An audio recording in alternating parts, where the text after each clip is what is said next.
Bill Vaile was the epitome of rational thought. A skeptic, the kind of guy who'd laugh off ghost stories with a wave of his slide rule. But in 2002, everything changed. A divorce shattered his life in Houston, sending him back to his roots in Arlington to start over with his brother.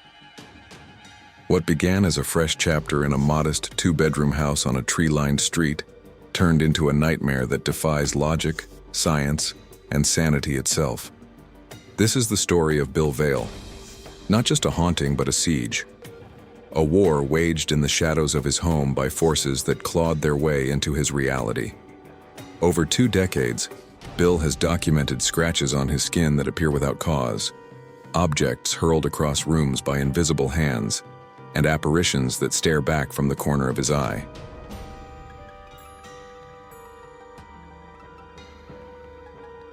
But before we dive in, some of the details in this story are disturbing and may not be suitable for all audiences, so viewer discretion is strongly advised.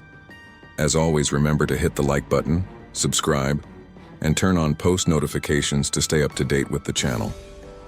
Alright, let's dive into the video.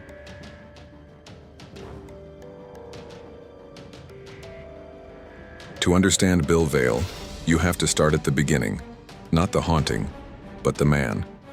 Born and raised in the heart of Texas, Bill was always wired for precision. High school physics wasn't a class, it was a calling. By his early 20s, he was knee-deep in aerospace engineering, chasing the dream of space exploration. NASA scooped him up in the late 80s, and for the next 15 years he thrived. Robotics was his domain, programming limbs for unmanned probes, troubleshooting gyroscopes that kept billion-dollar satellites from tumbling into the void. Colleagues remember him as unflappable, the guy who'd stay late, coffee in hand, debating quantum mechanics over vending machine snacks. But life outside the lab was unraveling. In 2001, his marriage hit the rocks. The divorce was messy, the kind that leaves you questioning everything. By 2002, Bill was done with Houston's relentless humidity and the ghosts of his old life. He packed a U-Haul, said goodbye to the Johnson Space Center, and headed west to Arlington. His brother Mike had a water purification business. Nothing glamorous, but steady work. Bill figured he'd lend a hand, get his feet under him. It was supposed to be a reset. Bill would later say in interviews, his voice steady, but edged with hindsight's bitterness. A chance to build something simple. Instead, it broke me open. The house he bought was a steal, a 1970s split level on a cul-de-sac, complete with a chain-link fence and a garage big enough for his tools. 1,200 square feet of beige carpet and popcorn ceilings. Nothing special. Bill moved in alone, the echo of his footsteps the only company. For the first few months, it was blissfully mundane. Mornings started with black coffee and the hum of the filtration demo kits he'd assemble for house calls. Afternoons blurred into paperwork at Mike's office. Evenings, a cold beer on the back porch, watching fireflies wink against the Texas dusk. Bill was rebuilding brick by rational brick. But on a sweltering Saturday in late summer 2002, the first crack appeared. It wasn't in his house. It was at a customer's. Bill had volunteered for the call to impress the new crew. The address was a run-down bungalow on the edge of town, the kind of place where the grass fights weeds for dominance, and the mailbox leans like it's tired of standing. The owner, a wiry woman in her 60s named Evelyn, had insisted on a 5 p.m. slot. Sharp, she'd said over the phone, her voice clipped, almost urgent. Bill arrived early, tools in hand, eager to seal the deal. As he stepped onto the porch, the front door creaked open an inch, unlatched, like an invitation. From inside came a sound that stopped him cold, muffled screams, feminine, raw with terror. Not playful shrieks, but the kind that clawed your gut. Bill froze, heart kicking up. "Hello?" he called, pushing the door wider. The air hit him first, thick, acrid, like incense mixed with something metallic, almost like blood. The living room was dim, curtains drawn tight, lit only by the flicker of candles on every surface. In the center, on a threadbare rug, stood Evelyn and two others, a man in a hooded robe, his face obscured, and a younger woman, maybe her daughter, bound to a wooden chair with coarse rope. They weren't just screaming, it was a ritual. Evelyn held a curved blade aloft, chanting in a language Bill couldn't place. Latin? Aramaic? The bound woman thrashed, her eyes wide with pleas, but the hooded man pressed a hand to her forehead, murmuring low. Bill's engineer brain screamed, "Hoax prank, get out!" But his feet wouldn't move. The candle flames bent unnaturally, as if pulled by an invisible wind, casting shadows that writhed like living things. Evelyn turned, spotting him in the doorway. Her eyes, dark, unblinking, locked on his.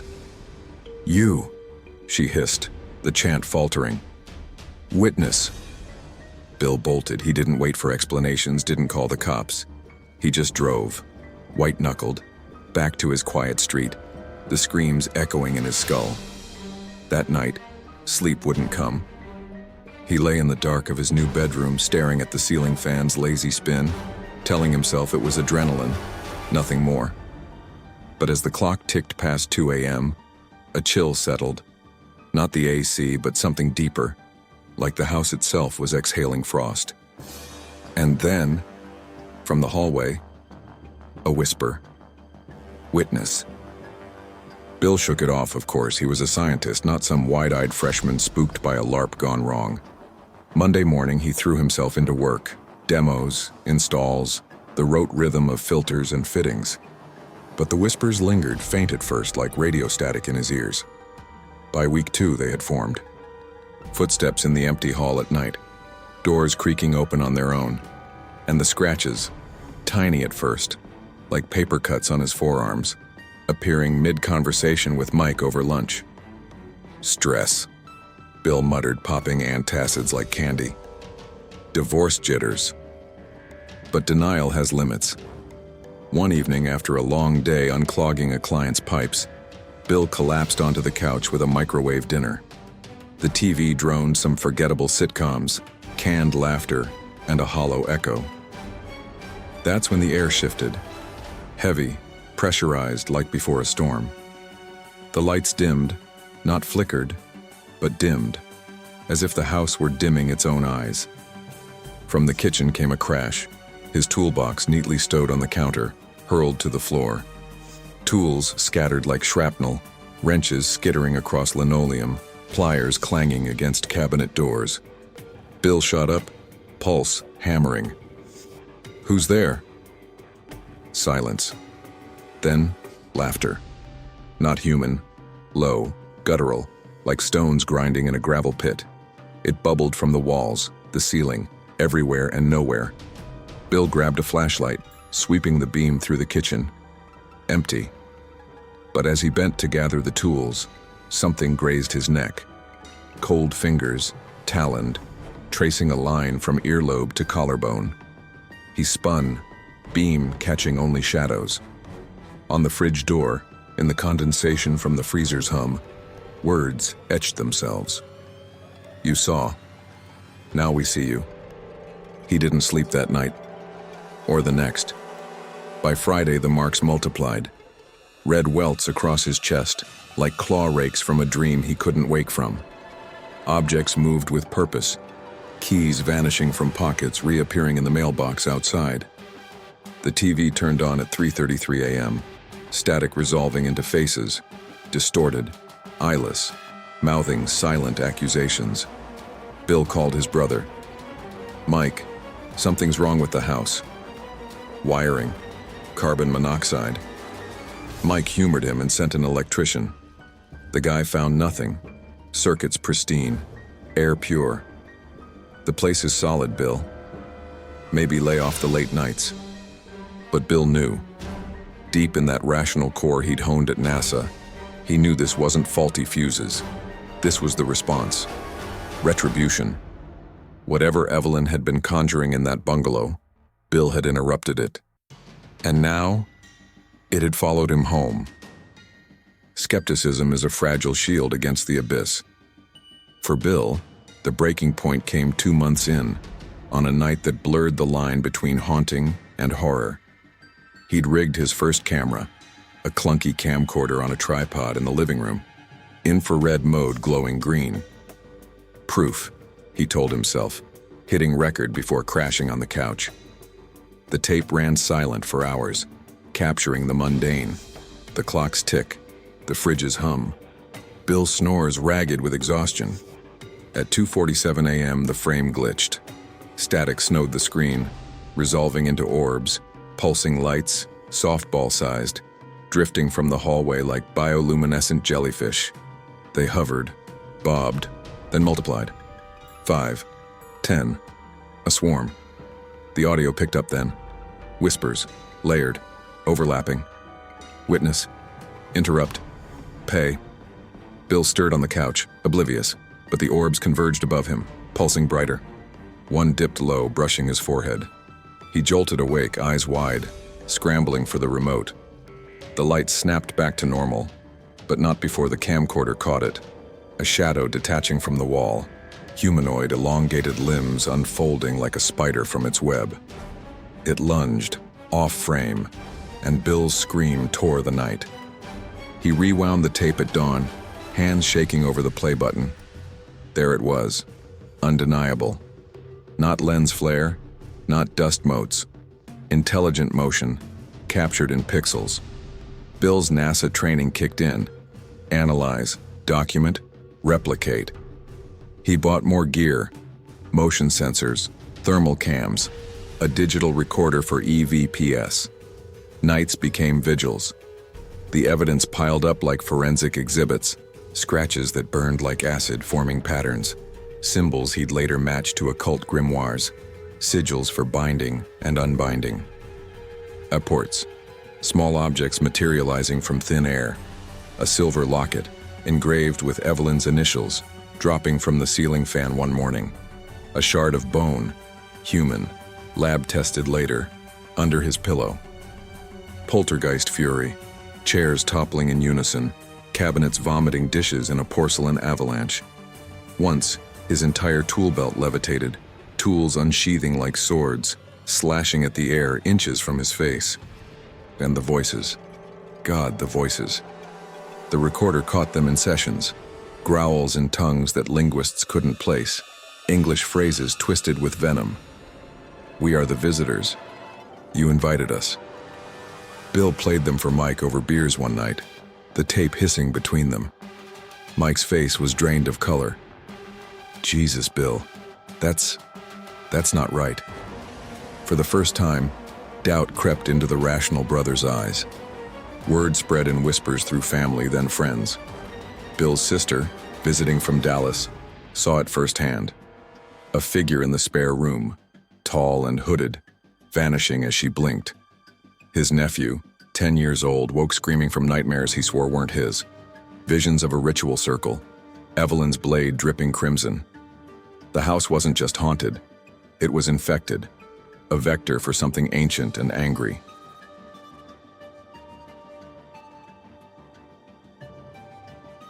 Before we continue on, if you are enjoying the video so far, please remember to hit that like button and subscribe to the channel. And if you don't like it, let me know down in the comments. Your support truly means everything. All right, back to the video.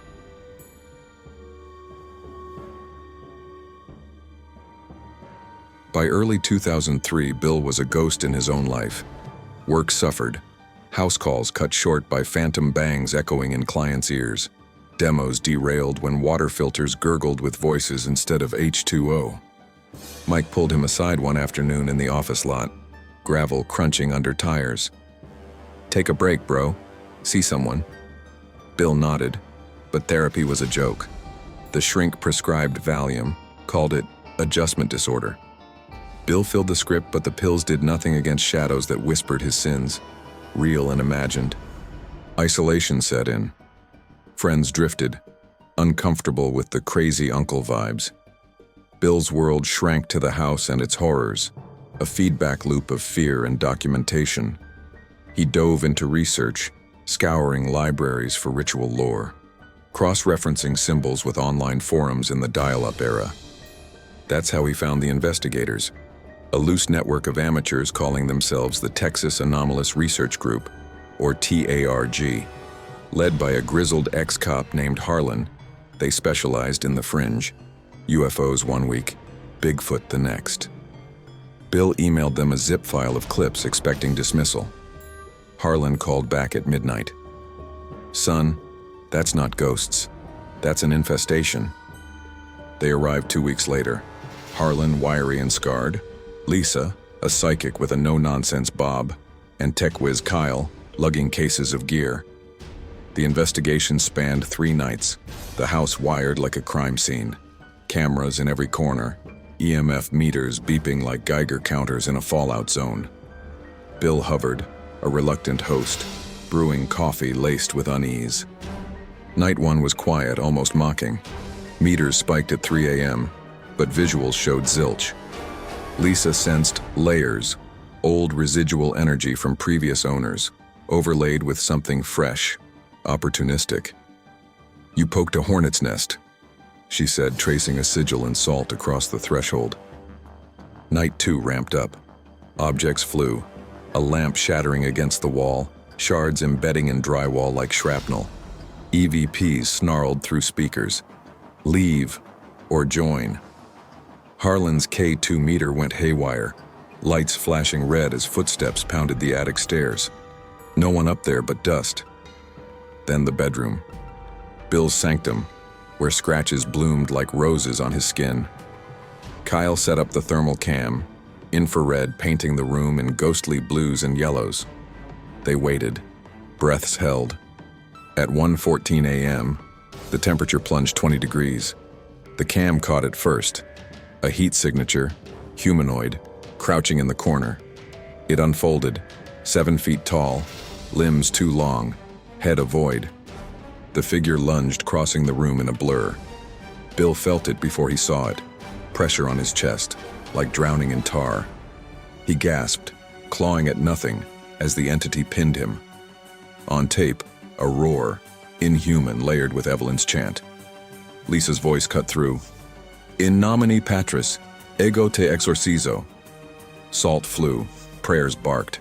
The pressure lifted. The figure dissipated, leaving Bill heaving, 3 fresh gashes across his sternum. They packed at dawn, Harlan's face ashen. "Demonic, Bill. Not your garden variety spook. You need the church." Lisa hugged him goodbye, whispering, "Burn sage. And your doubts." Kyle uploaded the footage. Grainy, irrefutable. Bill watched it on loop that day, the thermal ghost replaying like a bad dream. For the first time, he prayed.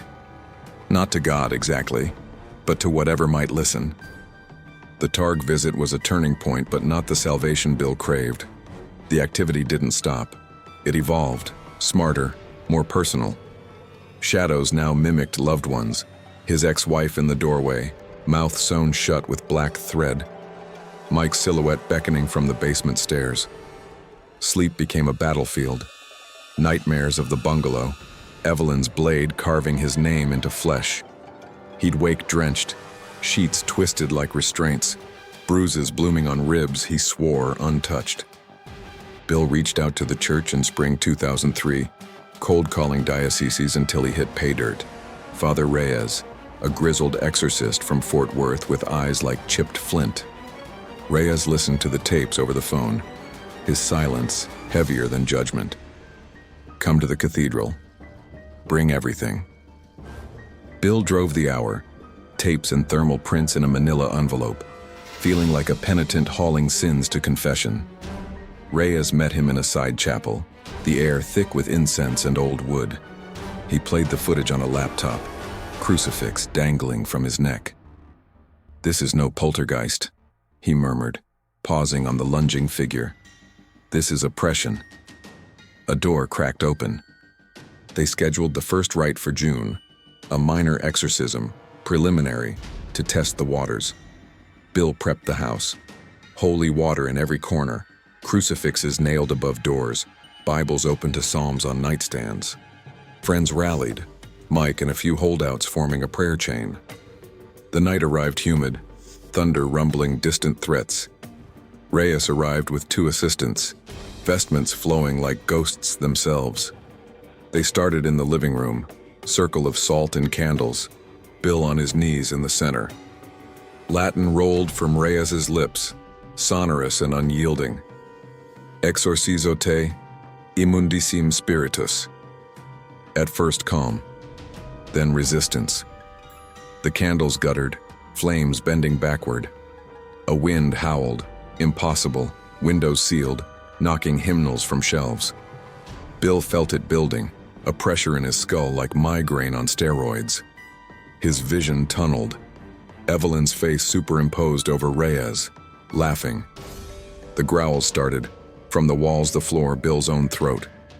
He convulsed, foam flecking lips, body arching off the carpet. "Get out!" Reyes bellowed, splashing holy water, sizzle like acid on skin. Bill's screams peaked, raw-throated, as invisible hands raked his back, 10 parallel welts bleeding through his shirt. It lasted 2 hours. When it ended, Reyes slumped, sweat-soaked. "It's rooted deep. Major right next."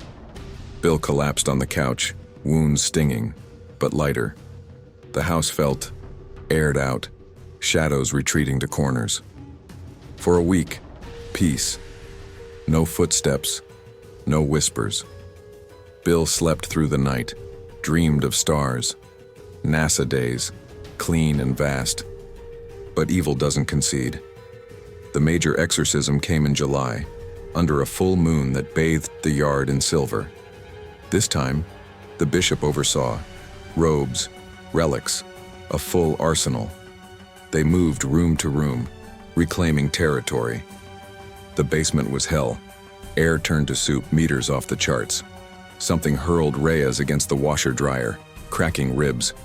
Bill blacked out midway, waking to chants and his own voice, not his, snarling blasphemies in Aramaic. "We are Legion." The witness burns. The entity named itself Asmodeus, a prince of hell, Evelyn's botched summon pulling it through. By dawn, exhaustion claimed them. The air cleared, wounds scabbed. Reyes declared victory. "It's bound, not gone." Bill nodded, bandaged and broken, but believing. For months, quiet held. He resumed work, dated tentatively. A nurse from church, sweet but spooked by the scars. Life edged toward normal.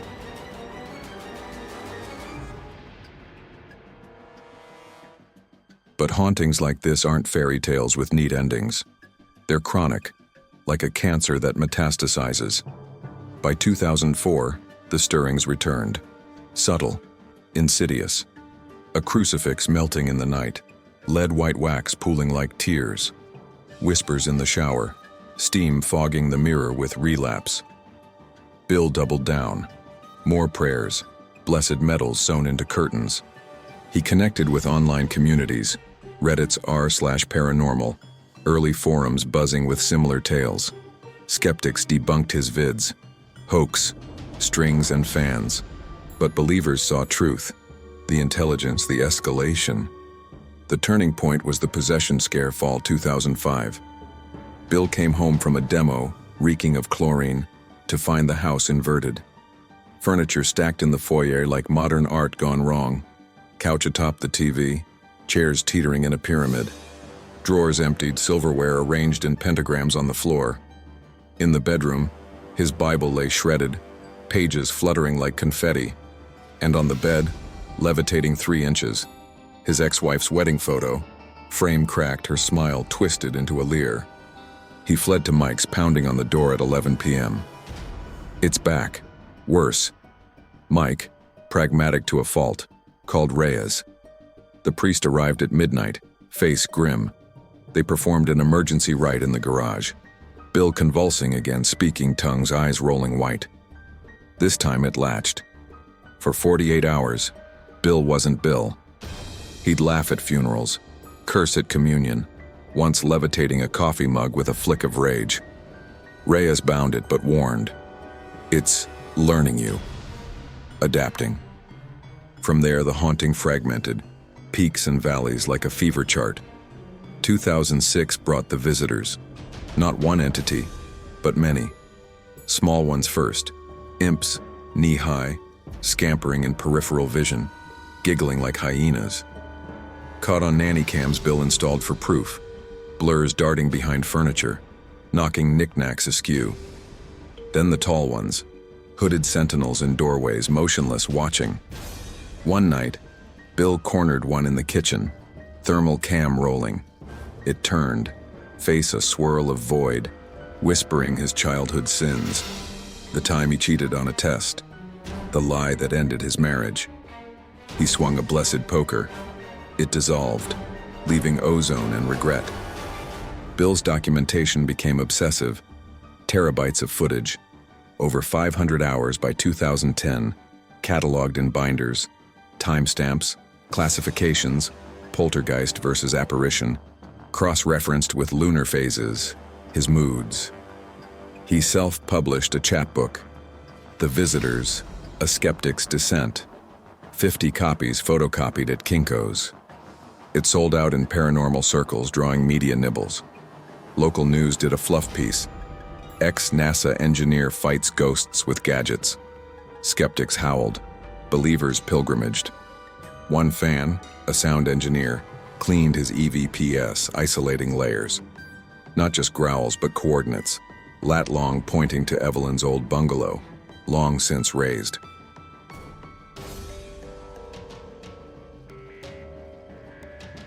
The 2010s were a crucible. Bill's health frayed, scratches infected, turning to keloids like war medals. Sleep deprivation carved hollows under his eyes. Weight dropped 30 pounds. Mike staged interventions. Sell the damn house. But Bill couldn't. If I leave, it follows. And someone else suffers. Stubborn, selfless, classic engineer, solving for the greater good. He invited teams. Taps from ghost hunters filming a marathon episode in 2011. The house delivered. A full-spectrum outburst. Chairs flying. Bill pinned mid-prayer. Entity manifesting as black smoke on MEL meters. Jason Hawes. Post-investigation. Most active location I've seen. Demonic footprint. The sci-fi show Paranormal Witness dramatized it in 2013. Episode titled The Visitors. Bill consulted on set, watching actors ape his terror. Ratings spiked. Fan mail flooded. But fame twisted the knife. Hoax accusations online. Trolls hacking his forum to post clown emojis over EVPS. One night, post-airing, the house retaliated. Every window shattered inward. Glass rain without wind. Bill barricaded in the bathroom. Recorder capturing. Fame feeds us. Exorcisms became annual. Reyes aging but resolute. New priests rotating in. The 2015 rite was brutal. Bill spoke as Asmodeus for hours, revealing Evelyn's folly. A botched Santeria binding meant to summon wealth, cracking Hell's veil instead. The entity mocked. She wanted gold. Got us. Post-rite, Bill found Evelyn's obituary in the Arlington paper. Died 2004. Natural causes. Her daughter? Institutionalized, catatonic. Threads of a larger web, frayed and fatal. Through it, Bill adapted. Blessed tech. Cameras spritzed with holy water. Sensors wrapped in rosaries. He mentored online. Log everything. Never alone. His story went viral in podcast waves. The Dark Paranormal dissected it in 2021. The YouTuber John Ballin narrated a spine chiller in 2020. Millions tuning in. Believers formed Vaile Watch crowdfunding gear. Skeptics? James Randi acolytes dissected vids frame by frame, crying CGI. But anomalies persisted.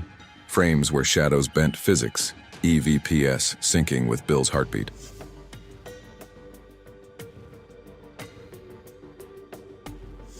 By 2020, 2 decades in, Bill was a veteran of the Vaile. The haunting plateaued, chronic, not acute. Imps playful one week, sentinels oppressive the next. COVID lockdowns amplified it, isolation fueling apports, a rusted ritual dagger materializing in his sink. He wrote a full book, Shadows in the Suburbs, self-published via Amazon, part memoir, part manual. Chapters on entity taxonomy, Class A apparitions, visual benign, Class D demonic, violent. Foreword by Reyes. Faith and science uneasy allies. It sold modestly but resonated, readers emailing their own scars, finding solace in shared siege. But his personal toll was catastrophic. Relationships crumbled. The nurse fled after a visitor trashed date night. Health crises mounted. Heart palpitations synced to EMF spikes. Migraines pulsing with chance. Bill aged a decade per year, hair silvering, frame gaunt. Yet resilience burned. NASA grit, unyielding. "I'm the firewall," he'd say, "between this and the world." Mike, now gray himself, visited weekly, bringing groceries and grounding. "You're crazy, but my crazy." Theories abound. Occultists peg it as attachment. Evelyn's ritual imprinting on Bill's aura, a psychic hitchhiker. Skeptics? Mass hysteria, amplified by confirmation bias. Quantum physicists whisper entanglement. Bill's observation collapsing waveform horrors into reality. Bill? Agnostic still. Doesn't matter what it is. It's real. And it's here.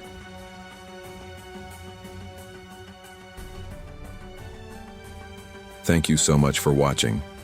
If you enjoyed this video and want to see more, then check out these videos on the screen now. If you have a topic suggestion, please send it to the email in the description. And as always, remember to like, share the video, and subscribe to our channel. And remember, the only thing scarier than this story is missing out on our next video.